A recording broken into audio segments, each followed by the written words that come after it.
Okay, let's unpack this. Think about navigating those really complicated friendships, maybe, Mm. or facing a choice where the right thing, it just feels like paddling upstream against, a rushing river. Yeah, exactly. That's the kind of like timeless human thing we're getting into today. It really is. And what's so interesting is we're using your source material for this deep dive. We've got this stack of incredible texts drawing from ancient narratives, specifically stories from the Dhammapada commentary. Originally Pali, Right, but you've got the Thai translations which kind of open them up for us. precisely. And these sources, they give us this amazing window into challenges faced, centuries ago in a spiritual community. And it's wild, isn't it, how relevant those ancient challenges still feel. So this deep dive, we're zeroing in on two specific stories from these texts. Okay. One's all about the impact of our associations, like who we hang out with and find the Yeah. contentment with, what you've actually got. Mm-hmm. The other one gets really honest about how difficult it can be to do what's genuinely good, what's beneficial, especially when, the easy way out, even if it's harmful, is just kind of staring you in the face. Right. So our mission here really is to guide you through these narratives. We want to pull out the core lessons, highlight the specific details that make them, come alive. Yeah, connect the dots. What's the timeless wisdom here? What do they offer us about our own choices, the people we surround ourselves with, and maybe the sheer effort needed for, integrity? Exactly. Think of us as your guides for this material. Yeah. We'll help you see what seems most important, understand the really impactful teachings. And hopefully, you'll walk away feeling well-informed, maybe with some new aha moments about your own life. Okay, so let's jump right in. The first story. The scene is Veluvana. It's a pretty well-known place in these texts. Mm-hmm. And our central figure here is a monk. Okay, so picture this monk. He's got a friend. But this friend, he's associated with Devadatta's faction. Right, and Devadatta was this figure who'd kind of formed a separate group, caused some division. Yeah. So the sources say this monk, our main guy, he's coming back from his alms round. He's already eaten. And his friend spots him. And the friend asks him the usual things, where have you been? Get any food? The monk says yes. And then immediately, the friend starts talking up how great things are in his group.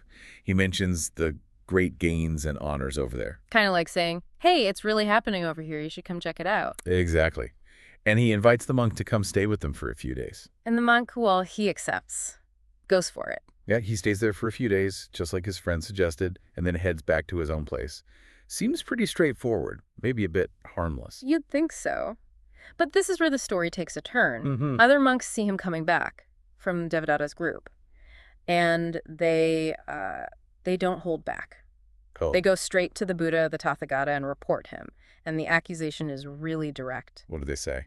They said basically, this monk is consuming the gains and honors that have arisen for Devadatta. And he is a follower of Devadatta's faction. Wow, okay. That's a serious charge in that context. Definitely. So the Buddha summons the monk, asks him straight up, is this true? And what does the monk say? Does he deny it? He confirms part of it. He says, yes, he stayed with a young monk there for a few days, but, and this is crucial, he explicitly denies supporting Devadatta's doctrine. Ah, okay. So he's drawing a line. I was there, but I don't agree with their views. Exactly. He says something like, I don't approve of Devadatta's view. Nakapana devadasa ladirosimiti. Okay. So how does the Buddha respond to that distinction? Well, this is where it gets really interesting. The Buddha's teaching goes deeper than just the monk's internal feelings or intentions. Right. He explains that even if he didn't actually support the doctrine, even if he genuinely disagreed with Devadatta, by associating so closely with those whose doctrine is clearly seen as supported, he was acting as if he did approve. The perception mattered. Wow. So it's not just what's in your heart, it's how your actions look, who you hang out with.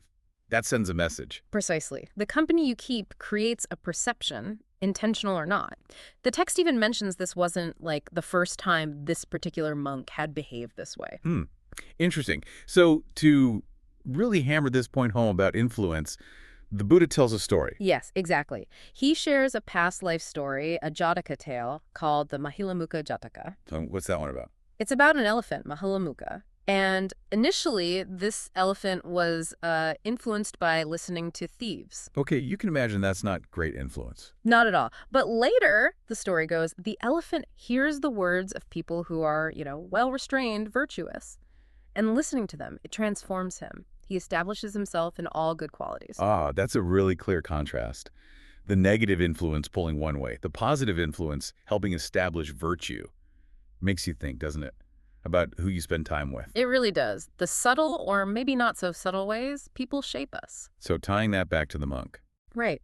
Weaving that lesson together with the monk's situation, the Buddha then focuses on another key point from this whole incident: how we relate to what we actually have. Ah, okay. This leads to the idea of contentment. Exactly. The core teaching becomes a monk should be content only with their own lawful gains. Their own lawful gains. Mm-hmm. So not coveting, not longing for what others have. Right. Don't desire others' gains. And why is that so important? Is it just like a nice idea? Well, according to the teaching here, it's much more fundamental than that. The Buddha explains that for someone who is coveting what others have, get this, not a single spiritual quality arises. Wow. None. Like in meditation, insight. Nothing. Hanavipasan magafalesu ekatamopi nupajati. It's presented as a complete spiritual dead end, a total block. Okay, that's stark. But the flip side, if you are content, Then the opposite happens. For the one content with their own lawful gains, those qualities, meditation, insight, progress on the path, they do arise. Sakalahasantura ahas fanaberni upajanti. It's like contentment unlocks the door. so contentment isn't just passive acceptance. It's almost like an active ingredient for growth. That's a great way to put it. And the sources even get specific about what one's own gain means. It's gain that comes properly, avoiding improper seeking anasanaya, basically earning it honestly. Okay, and being content means Not looking down on it, not despising or loathing what you've gained through your own honest effort. Don't disdain your own gain. and there's this amazing detail, right, about who notices this contentment. Yes. The text says even if a monk has very little apalabapopias, maybe they get it through the slow process of house-to-house begging. Right, regardless of the family status, high or low. If they don't disdain that gain, if they're content with their own honest effort, guess who praises them? Deities. Exactly. Divine beings praise them. They say this monk has a pure livelihood, Sudajiva, and is not lazy atandatanti. They're relying on their own effort, their jivabala, their leg strength, basically. Wow, deities praising someone for being content with their, humble but honestly earned portion achieved through their own hard work. That really shifts the perspective on value, doesn't it? Away from just quantity. It absolutely does. It puts the value on the purity of means and the inner state of contentment, not just the external result or comparing yourself to others. So bringing this back to you, listening, what does this story, the whole discussion on association and contentment spark for you today? How does that idea of being content with your own lawful gains land in your life, your work? Yeah, and maybe we might associating with certain people or groups, even if you don't, like fully sign on to everything they're about, create a perception, or subtly influence you, something to chew on. Definitely gives us a lot to think about, that first story, our social circles, our inner state about what we have. Okay, so let's shift gears now. Let's look at the second narrative you pulled out. All right, we're still in Veluvana, same setting. But this one tackles a different kind of challenge, maybe even more fundamental, but out action itself. Yes. This one centers on Devadatta again, but it's about his active, deliberate attempt to split the monastic community. Saṅghabhedaparisakkanavatthu. He was making an effort to break the Sangha. Okay, so what happens? Well, one day, Ananda, who was a key disciple and attendant of the Buddha, is out on his alms round, and he bumps into Devadatta. And Devadatta. He doesn't beat around the bush. The source says he directly stated his intention to Ananda, atano atipaya orasesi. Which was? It was pretty stark. He says, from today forward, friend Ananda, separate from the Buddha and separate from the Sangha, I will perform the Uposatha and Sangha acts. Wow. So basically declaring independence. I'm doing my own thing now, splitting off. Exactly. Aññataravipakkhasevakabhikkhuvatthu avuso ananda Aññataravipakkhasevakabhikkhuvatthu Aññataravipakkhasevakabhikkhuvatthu upasata karesami sokakamanikati. Ananda immediately gets it. This is serious. Saṅghabhedaparisakkanavatthu. He's trying to break the Sangha. Which is seen as a really major transgression. Huge. So Ananda goes straight to the Buddha, tells him exactly what Devadatta declared. And the Buddha's response? He responds with what's called an udana, an inspired utterance, a powerful verse that captures this deep truth about action. Okay, what's the core idea? It's striking. The gist is, Bad actions, things harmful to oneself, those are easy. Sukarani asaduni atano hitanika. But what is truly beneficial and good? Yave hidanyaka sadunga. That is exceedingly difficult. Tave paramadukaranti. Exceedingly difficult. Okay, so he elaborates on that, especially the second part. Yes, talking to Ananda, he explains, those actions harmful to oneself, the blameworthy ones, asaduni savajani, the ones leading to negative states, appayasapatanikani, those are easy, Sukara. And why easy? Just because. Yeah. They require less effort. Kind of. Think about it. They often go with the grain of our unmindful habits, right? Laziness, selfishness, anger, carelessness. It often feels easier to just do them, almost like being carried downstream if you're not actively paddling against it. Yeah, that makes sense. Giving in can feel like the path of least resistance sometimes. Exactly. But then, in sharp contrast, you have the actions that are truly beneficial and good. Hitanya kadunika. The blameless ones, anavajatina. The ones leading to positive outcomes, sugatasaivatanikaniyacheva, and ultimately towards liberation, towards nirvana, nibbana savatanikanya. Those ones. Those are described as exceedingly difficult, paramana.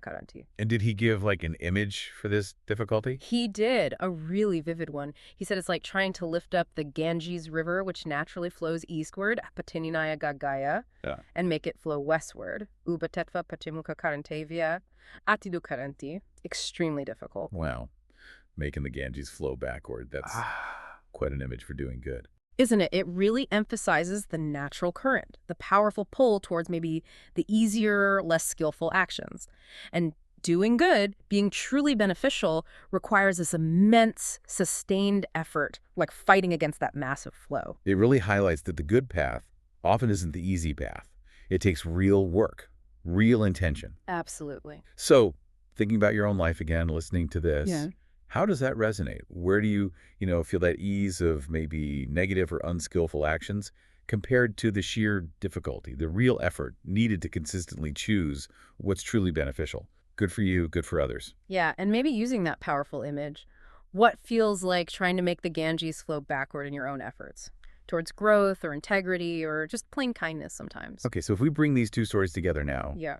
we can see they both touch on these significant challenges within a community, right? Definitely. The first one had that subtle danger of association, the factionalism. The second had the outright attempt at division. And in both cases, they really highlight how crucial individual conduct and, individual effort are in navigating these things. Mm-hmm. The first story really showed us those subtle ways connections can shape perception, and it hammered home the value of inner contentment, being okay with what you've honestly earned, not getting lost in comparing or coveting. Right. And the second story just confronts us, doesn't it? With that stark reality. Doing good consistently takes work. Serious effort against that powerful natural pull towards what might be easier, maybe instantly gratifying, but ultimately harmful. And if you zoom out, these aren't just, ancient stories about monks dealing with a dissenter. They feel pretty universal. Yeah, they really speak to these human struggles, don't they? With desire, with how others influence us, and with that constant, sometimes exhausting effort it takes to live with integrity. Yeah, and to foster personal growth and just contribute positively to whatever community you're part of. Family, work, neighborhood. It's a reminder that navigating life well isn't just about knowing what's right. It's about putting in the often really difficult work to actually do it. And being mindful of the company we keep along the way, because as the first story showed, that company can either really help us or hinder those efforts. Okay, so summing up our deep dive today, we pulled some really potent lessons from these ancient sources from your material. Yeah, we've seen the impact of associations, how even the perception matters. We've seen the just profound importance of cultivating contentment with our own honest work and gains. Rather than getting tangled up in looking at what others have. Right, and then that stark, maybe humbling truth, consistently choosing the path of good, of real self-benefit, is exceedingly difficult, paramadukara. It often requires huge effort against that strong current towards easier, less beneficial ways. So this leaves us with something pretty powerful to consider as you go about your day.